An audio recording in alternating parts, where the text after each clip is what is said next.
friends, welcome to my studio. Welcome to a little painting video and discussion about what happens, or at least what happened to me, when you take something as personal as your art practice and turn it into a business. If you don't know me, my name's Cedar, and I'm a professional indie author and illustrator. It's been my sole source of income for about 8 years now, which is totally wild and also means that I have changed so much as a person in that amount of time. I'm sure it's no surprise to anyone watching this, and it shouldn't have been a surprise to me that doing art for a living, for your main only income, changes how you think about it. Basically, for the last few years, I've struggled with what I have called business brain, which is where whenever I get a creative idea, specifically for a painting or visual work, the business part of my brain takes over to an absurd degree, and 90% of the time, it results in me not making anything. Instead, I think myself in circles about how to make the idea more sellable, more commercially viable. And I start thinking about pricing. I start looking up quotes before I've even made the thing that eventually would be printed, probably a year or more down the road. When you're making a product, those things are important considerations because they influence how you set up and make the work in the first place. But I'd let it get to a point where it was stopping me from doing anything. And it was certainly stopping me from painting purely for my own enjoyment. For a few years, I dealt with this by getting into other creative craft hobbies that were just hobbies. They're not monetized, like fiber arts, a little bit of weaving, embroidery, sewing clothes for my dolls of my characters. But as enjoyable as those things are, they simply don't bring me the peace and fulfillment that painting does.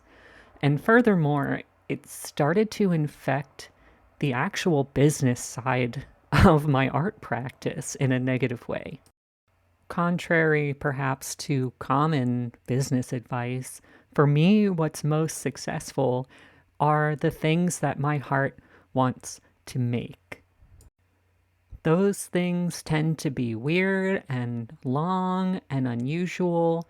They're complex. They tend to take time, considerable time to make, which is absolutely not what capitalism and our current marketplace is made for. It's only by being so niche, for making stuff for people who are like me. I make everything, or at least I did, I make everything for me. I'm my main audience member as a queer, neurodivergent, disabled person. And that's not a huge audience compared to the mainstream, but it has been enough to sustain me for the last 8 years. And I lost that. Not the support, but I lost my way when it comes to personal art making, which for me has always been a lifeline for communication, for self-expression, for joy, for for meaning. And now the more that I say all of this, I'm starting to feel like some sort of inspirational speaker, which is absolutely not what I want to do. I just want to share with you that I did this giant painting of my characters surrounded by deep cut symbolism. And then I looked at my craft supplies and I went, what if I put sequins on it? I really like shiny stuff. I've always been obsessed with putting metallic gold paint of the shiniest quality on my paintings. Here's a little time lapse. This took about 10 minutes to do. And here's with the glue dry. See how shiny that is?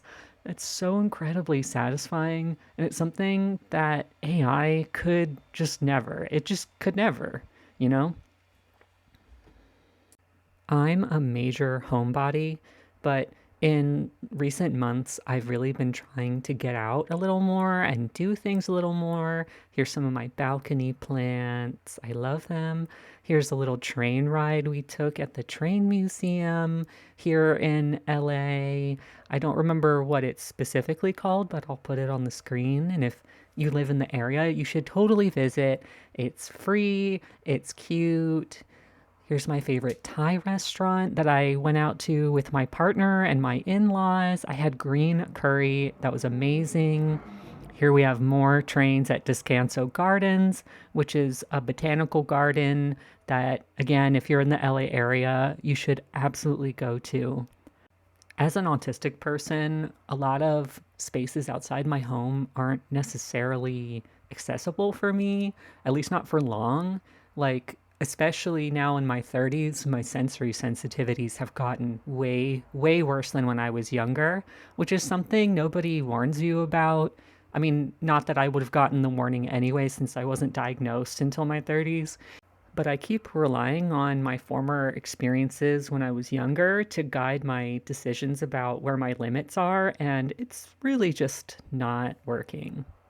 The autism and ADHD diagnosis came to me in my 30s after a series of really bad burnouts, including one finally that lasted about 6 months, during which I could simply not function whatsoever, even beyond work.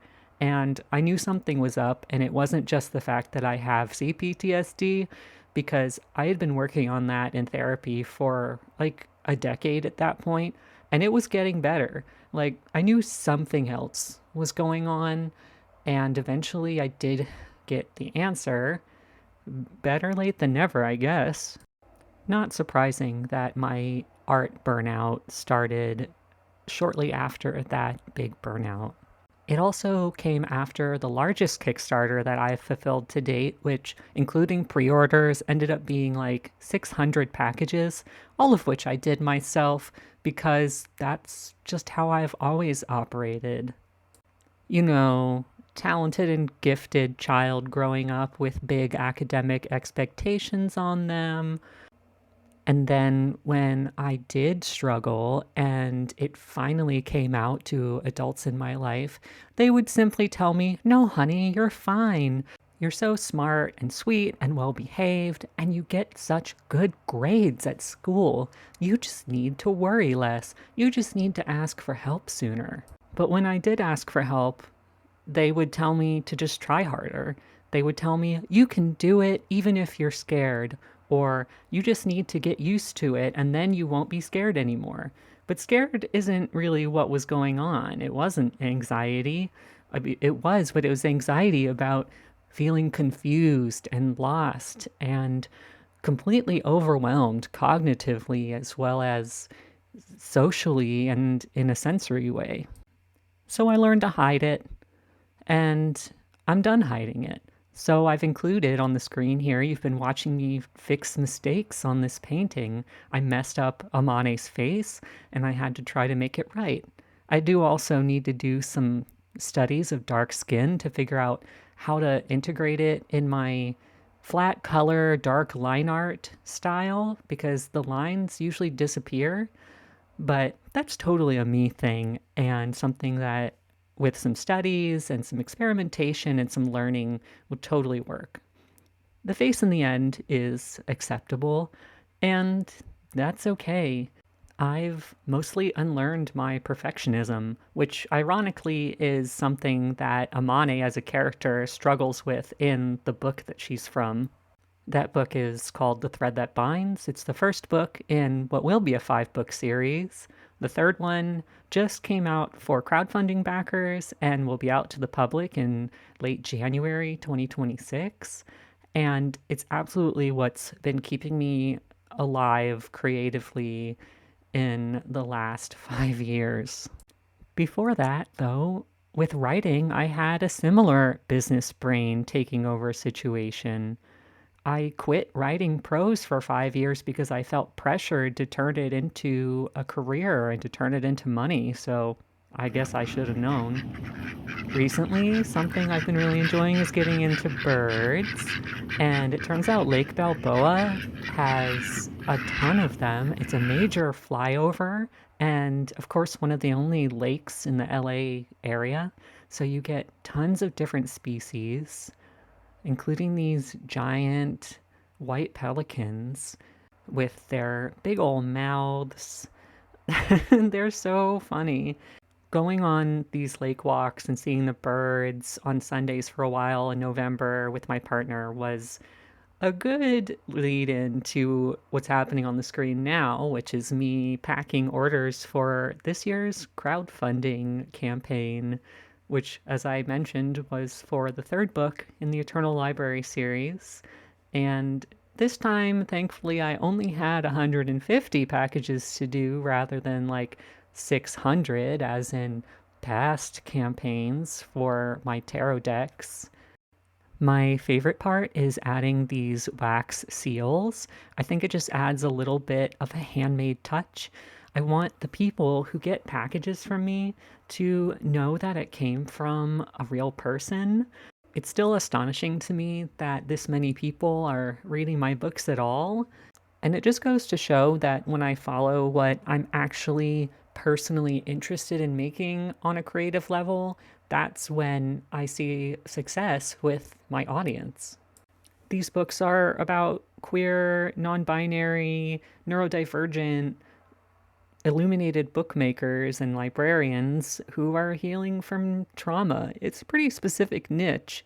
It's pretty wish fulfillment-y, and some of it's been called cozy even because of the healing mentor student relationships that the characters have. And by students, I mean they are adults, they're in their late 20s and 30s. And they are 100% meant to be like cool replacement parents if you had a shitty family growing up like I did. My characters are my lifelong special interest. Not these characters all the way back, but the characters of all the other books and stories that I wrote in my teens and my early 20s when I didn't know about the indie scene and I was convinced that one day I was going to be a traditionally published author. Only then I started to feel so pressured by the idea of turning it into a career and what I needed to do in order to make that happen that it stopped being fun.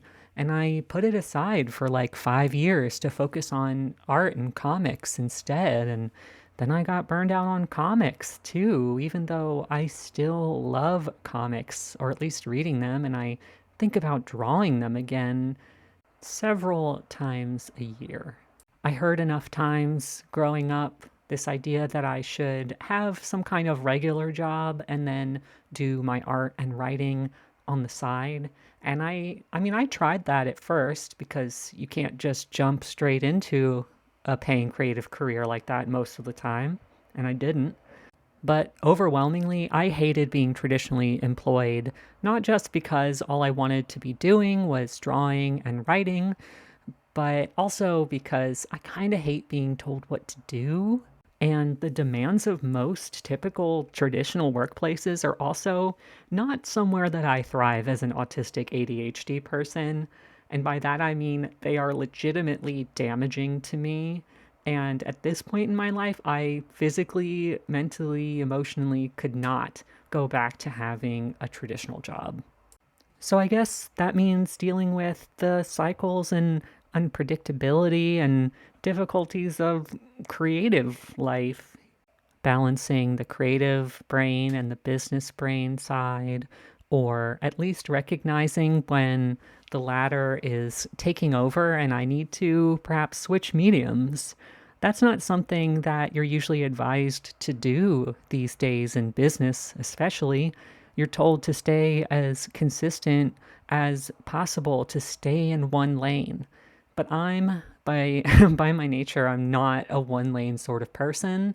I jump around, I go back and forth, I get hyperfixated on a new hobby for 2 weeks to a month and then completely forget about it and never touch it again. Except maybe like 3 years later, I might get back into it for a little while, you know? Can you relate? Have you been there? Maybe this cycling through different mediums is fine then. Maybe that's just how I work, and even more so, I can make it work to my advantage. I'm lucky enough to know by now that my core audience will come with me no matter what I'm making. They like what I bring to my creative work, whatever medium that happens to be. I'll be real, the last tarot deck that I made, I didn't really want to be making it most of the time. It was painful, and though at times I felt genuinely excited about it, ultimately I stuck with it and finished it and published it because it was about my wallet. Because I was afraid that suddenly switching to focusing more heavily on these books and these characters wouldn't support me. And I also learned that giving into that fear, it doesn't work. So I made this painting, and I hope you enjoyed watching a bit of the process of me painting it. I'm so happy to be able to share it with all of you, and I hope it's given you something to think about. Let me know your thoughts in the comments, and I hope you have a wonderful new year ahead of you. Stay creative, stay curious, and stay true to yourselves. Bye bye.